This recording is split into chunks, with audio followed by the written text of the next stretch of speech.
Hello, আসসালামু আলাইকুম viewers. আজকে আমরা আলোচনা করব the rime of ancient mariner, যার লেখক হচ্ছে সেন্ট থমাস কোলেরিজ।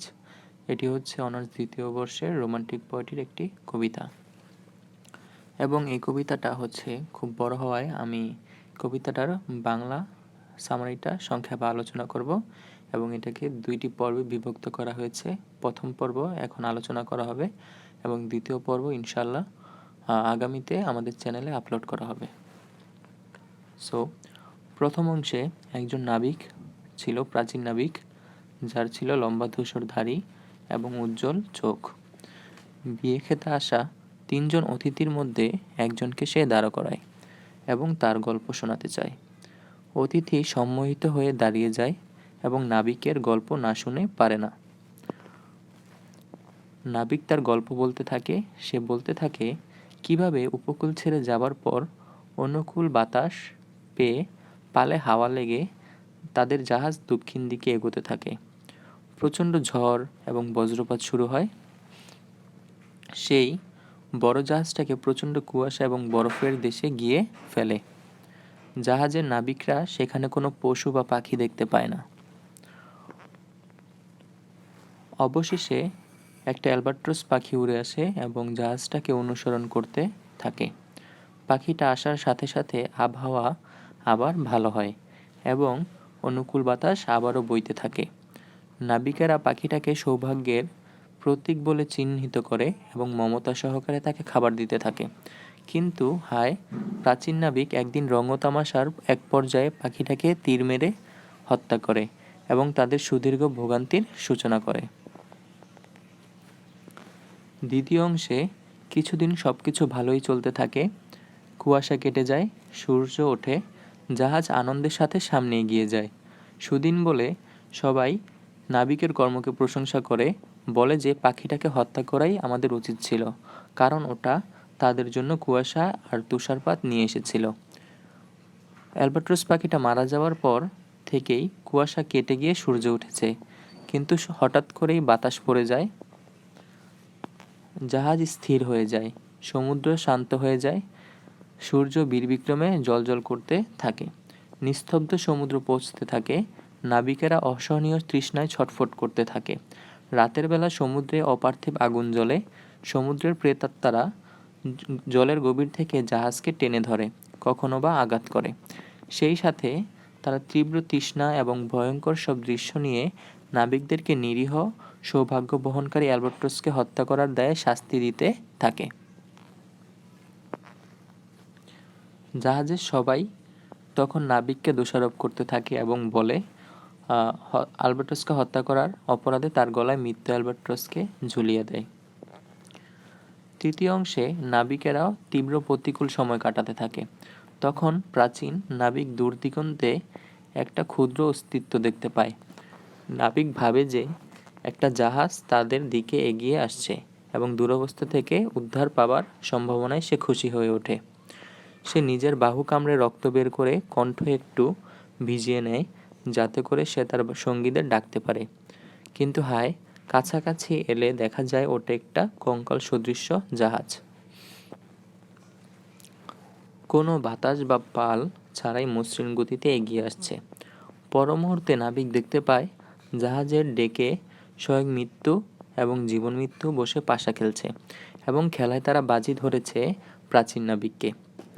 খেলায় জীবন মৃত্যু বিজয়ী হয়, কাজেই সেই সিদ্ধান্ত গৃহীত হয় যে প্রাচীন নাবিক ব্যতীত অন্য নাবিকরা এখনই মারা যাবে এবং তাদের তীব্র যন্ত্রণার অবসান হবে, কিন্তু প্রাচীন নাবিক বেঁচে থাকবে, যাতে করে সে তার অপরাধের শাস্তি দীর্ঘদিন ভোগ করতে পারে, জীবন্ত হয়ে বেঁচে থাকতে পারে। ভৌতিক জাহাজ অদৃশ্য হয়, একে একে 200 নাবিকের প্রত্যেকে মৃত্যু মুখে পতিত হয়। প্রাচীন নাবিক বেঁচে থাকে শুধু আজীবন তীব্র যন্ত্রণা ভোগ করার জন্য। তৃতীয় অংশে এখানে একটি সুপারন্যাচারাল এলিমেন্ট ব্যবহার করা হয়েছে লেখক দ্বারা, এবং এটা তোমাদের ব্রড প্রশ্নে আসতে পারে যে কবি কিভাবে তার সুপারন্যাচারালিজম তার কবিতা বর্ণনা করেছেন। তো তোমরা এটা তোমাদের স্টাডি গাইড থেকে পড়তে পারো। চতুর্থ অংশ, অসীম সমুদ্রে প্রাচীন নাবিক সম্পূর্ণ একা। ঈশ্বর প্রেরিত কোনো মহাত্মা তাকে বাঁচাতে আসে না। সুন্দর মানুষগুলো তাকে ঘিরে ডেকে মৃত পড়ে আছে। এখানে সুন্দর মানুষগুলো বলতে তার যেই লোক ছিল জাহাজের, তারা। জাহাজের চারদিকে জলসাপের দল খেলা করে বেড়ায়। নাবিক চারদিকে মৃত নাবিকদেরকে দেখে। সে প্রার্থনা করার চেষ্টা করে, কিন্তু একটি অশুভ ফিসফিসানি শুনতে পায়। সেই ফিসফিসানি তার হৃদয়কে বালুর মতো শুকনো করে দেয়। আকাশ এবং সমুদ্রের দৃশ্য সীসার মতো ভারী হয়ে তার চোখে যেন চেপে বসে, আর মৃত ব্যক্তিরা তার পায়ের কাছে পড়ে থাকে। তার বিবেক এবং মৃতদের নিষ্প্রাণ চোখ তাকে দোষী ঘোষণা করে। শীঘ্রই চাঁদ ওঠে এবং পুরো সমুদ্রকে সাদা আলোয় আভাসিত করে। প্রাচীন নাবিক সেই শুভ্র আলোয় জলসাপগুলোকে পানিতে সাঁতার কাটতে দেখে। সে তাদের সৌন্দর্যকে প্রশংসা করে। হঠাৎ একটা ভালোবাসার স্রোত তার হৃদয়ে বয়ে যায় এবং সে অবচেতনেই অন্তরের অন্তঃস্থল থেকে তাদেরকে আশীর্বাদ করে। সেই মুহূর্তেই সে প্রার্থনা করতে সক্ষম হয়। মৃত অ্যালবাট্রস তার গলা থেকে খসে সমুদ্রে পড়ে সীসার মতোই সমুদ্রের অতলে তলিয়ে যায়। পঞ্চম অংশ। তারপর প্রাচীন নাবিক বহুদিন পর গভীর ঘুমে তলিয়ে যায়। জেগে ওঠার পর সে টের পায় বৃষ্টি হয়েছে। বৃষ্টির পানি তার গরমে সেদ্ধ হয়ে যাওয়া ঠোঁট এবং তার তৃষ্ণার্ত কণ্ঠকে তৃপ্ত করেছে। নিজেকে তার এতই হালকা মনে হলো বা বোধ হলো যে সে নিজের অঙ্গপ্রত্যঙ্গের ভারও টের পাচ্ছে না। তার মনে হতে থাকে সে বোধহয় ঘুমের মধ্যেই মারা গিয়েছে এবং একটি আশীর্বাদ প্রাপ্ত আত্মায় পরিণত হয়েছে। সে অদ্ভুত শব্দ শোনে এবং আকাশে অদ্ভুত দৃশ্য দেখতে পায়। এক টুকরো কালো মেঘ বৃষ্টি ঝরায়, আবার সেই মেঘেরই কিনার থেকে চাঁদ জ্বলজ্বল করতে থাকে। মৃত ব্যক্তিরা হঠাৎই গুঙিয়ে ওঠে এবং জেগে ওঠে, যেন তারা এতক্ষণ ঘুমিয়েছিল। তারা সবাই একত্রে কাজে লেগে যায় এবং জাহাজ সামনে এগোতে থাকে। প্রাচীন নাবিক এবং তার ভাইপো একটি দড়ি নিয়ে কাজ করছিল। কেউ কারো সাথে কোনো কথা বলছিল না। মৃত ব্যক্তিরা বোধশক্তিহীন কোনো আত্মার মতো কাজ করে যাচ্ছিল, কিন্তু পরদিন সকালে তারা আবার প্রাণহীন হয়ে যায়। তবু জাহাজ এগোতে থাকে। দক্ষিণ মেরুর প্রতিহিংসাপরায়ণ আত্মা জাহাজকে এগিয়ে নেয়। দুপুরবেলা জাহাজ স্থির দাঁড়িয়ে যায়, কিন্তু পর মুহূর্তে আবার চলতে শুরু করে এবং হঠাৎ লাফিয়ে ওঠে।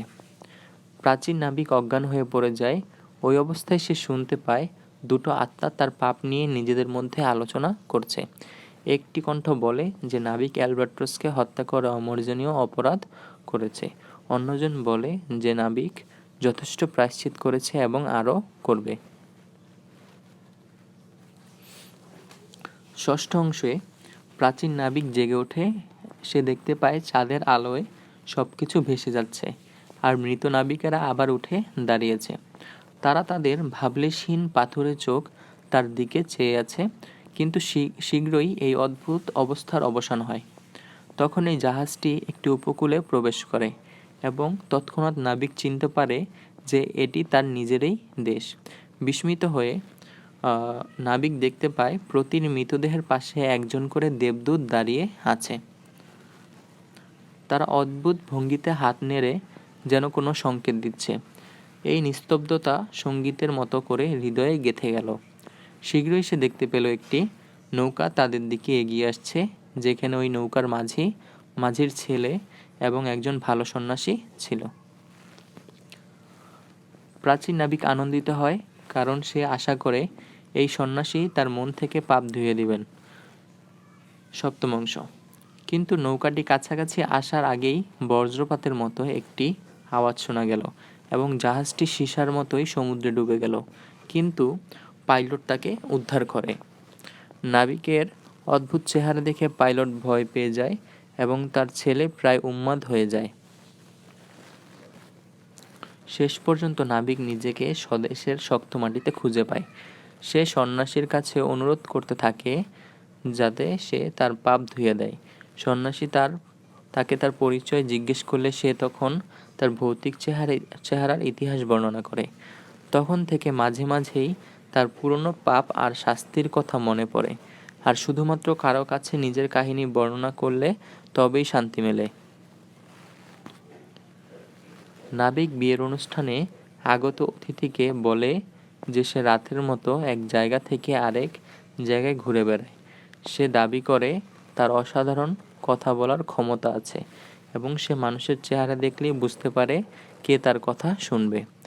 বিদায় নেবার আগে সে বলে, সেই ভালো প্রার্থনাকারী, যে ভালো প্রেমিক, যে ছোট বড় সব সৃষ্টিকে একইভাবে ভালোবাসে। তারপরেই প্রাচীন নাবিক হঠাৎ অদৃশ্য হয়ে যায়।